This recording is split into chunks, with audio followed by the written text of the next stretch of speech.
Across the ages, some shadows are not born of malice, but of hunger, insatiable, terrifying, and misunderstood.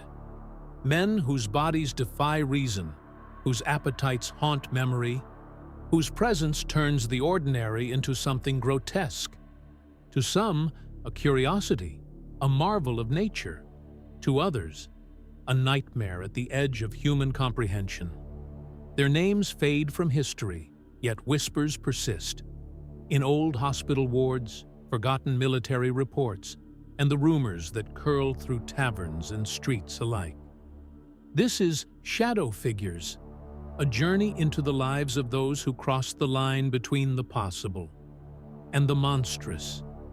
Tonight, we descend into the life of a man who could consume mountains of flesh and still starve, whose stomach was a chamber of horrors, whose legend lingers in both fascination and fear.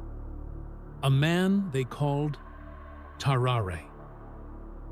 Tarrare, the man of unending hunger. In the quiet French countryside of the 1770s, a boy was born whose fate would become the stuff of nightmares.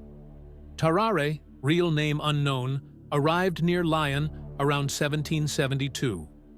By his teens, his appetite was beyond belief. He consumed a quarter of an entire bullock every day.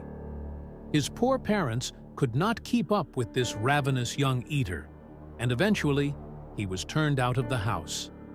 Homeless and always starving, Tarrare fell in with a band of traveling thieves and prostitutes, stealing and begging for scraps.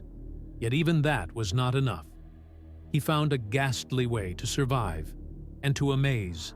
He became a sideshow performer who would gobble down almost anything. Audiences paid to watch him swallow corks, stones, handfuls of apples, and even live animals whole. The sight was horrifying. Tarrare's cheek pouches ballooned out like a chipmunk's as he filled them, and he would open his jaw an unnaturally wide 4 inches to shove food down his gullet. Despite all he ate, he remained extremely thin, about 100 pounds at age 17, and was known to emit a foul stench so overpowering that witnesses said a visible vapor rose from him with each breath. In 1788, Tarrare journeyed to Paris to ply his gruesome act on city streets. His performances sometimes ended badly. Once he collapsed mid-show from a massive intestinal obstruction and was carried off to the Hôtel Dieu hospital.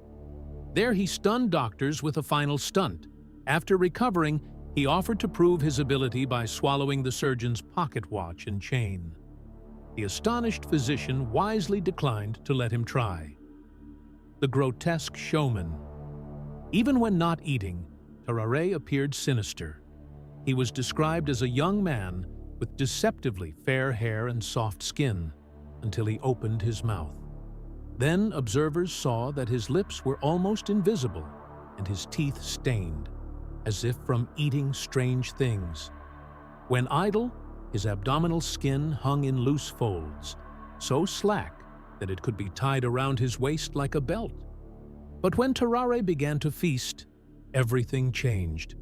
His cheeks and jaw would stretch and bulge incredibly, allowing him to hold a dozen eggs or apples in his mouth.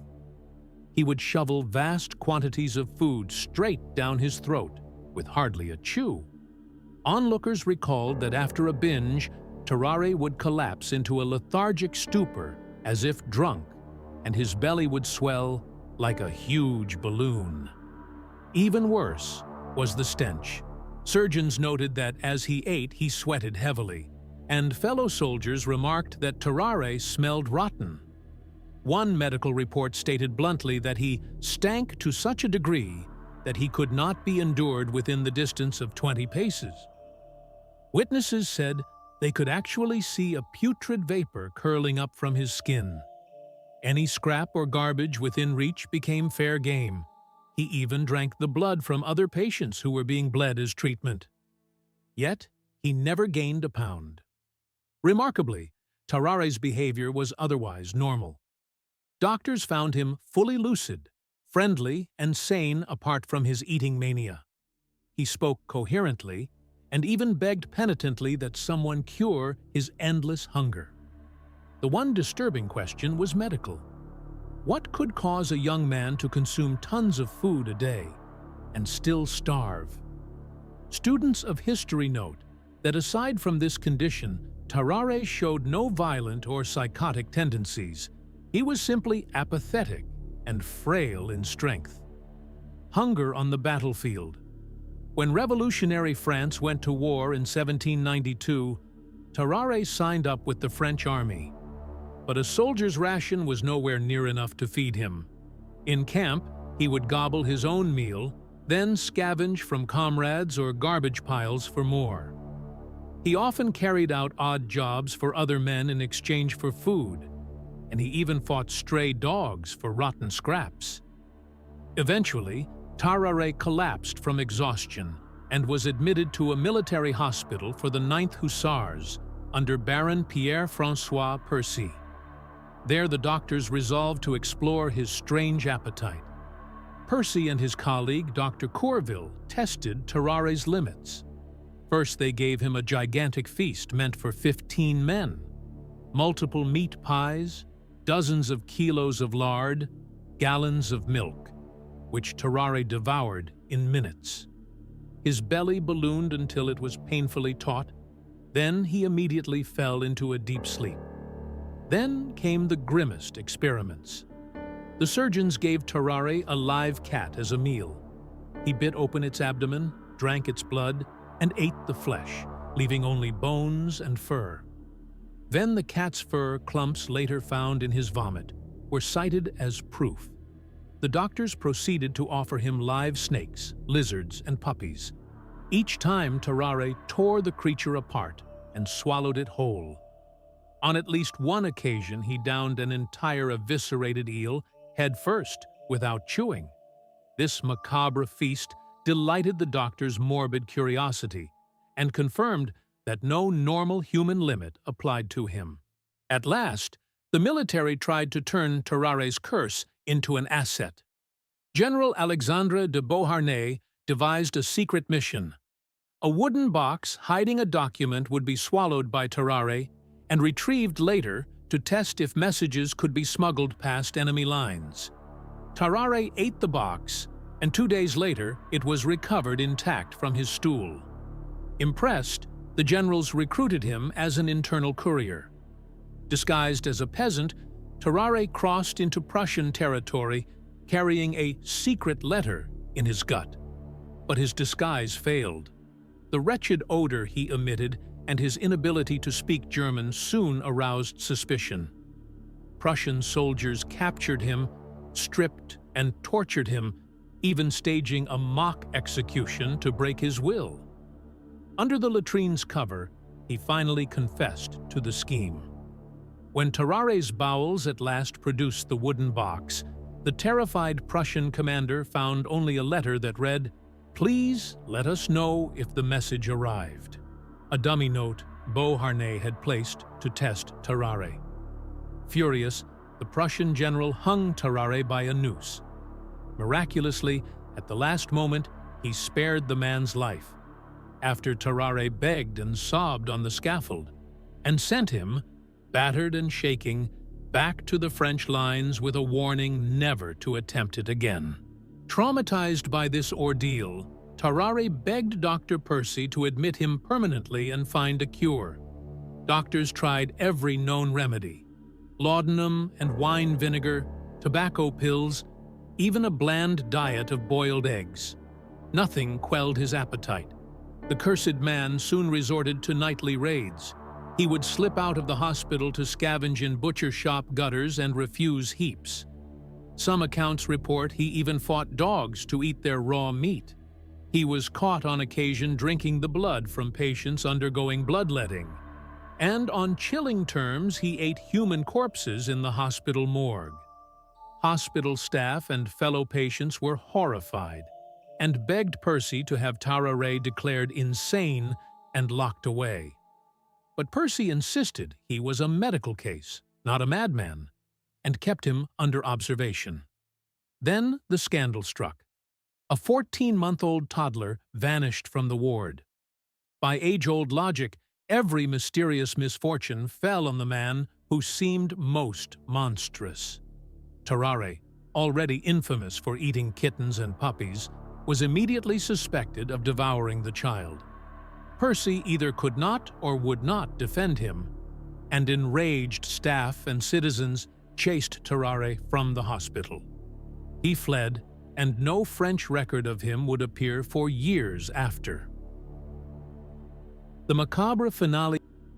Long years later, in 1798, news trickled back that Tarrare was alive, though barely. He had turned up in Versailles at Monsieur Tessier's hospital, a wasted man of about 26. He lay feverish and bedridden, insisting that a golden fork he had swallowed was stuck in his gut. Percy hurried to his bedside, but recognized the true culprit. Tarrare was suffering from advanced tuberculosis. The poor man died a month later, afflicted by relentless exudative diarrhea. None of his grotesque eatings seemed to have left him, except this wasting disease. By the time surgeons dared to open the cadaver, the stench of decay was overwhelming. What they found was as horrifying as the rumors of his life. His esophagus and throat were abnormally wide. Doctors peered down his open mouth and could see into his stomach. His stomach itself was colossal and riddled with ulcerations, occupying nearly his entire abdominal cavity. His body cavity was filled with foul pus. Even his liver and gallbladder were grotesquely enlarged and degraded. The surgeons stopped the autopsy midway. The stench, beyond remedy, was insufferable. And the golden fork? No trace of it was ever found. Percy later wrote that Tarrare's entrails were immersed in pus and that the corpse became a prey to a horrible corruption. Tarrare's tragic tale left behind more questions than answers. Modern doctors still speculate on his condition. Hyperthyroidism, brain damage, Prader-Willi syndrome, or even a parasitic infection have all been suggested as culprits. We may never know the true cause of his eternal hunger. Yet even today, Tarrare is remembered not just as a medical curiosity, but as a legend of horror. Authors describe his story as macabre and picaresque, a tale of a man cursed by his own body. In the end, there is nothing supernatural at work. By all accounts, Tarrare's deeds stemmed from a genuine physiological need. But the images he left behind haunt us still. Of empty-eyed horror, of gutted animals and infants, and of a living man who gorged on death itself. Tarrare remains one of history's most ghastly enigmas, the ultimate glutton whose life is a warning and a wonder. In every shadow, there lies a story, forgotten, forbidden, or misunderstood. The figures we uncover are more than myths.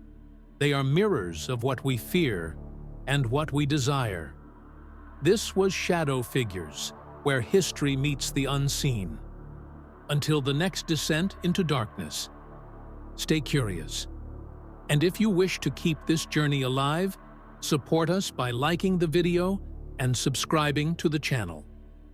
Your curiosity fuels the shadows we explore.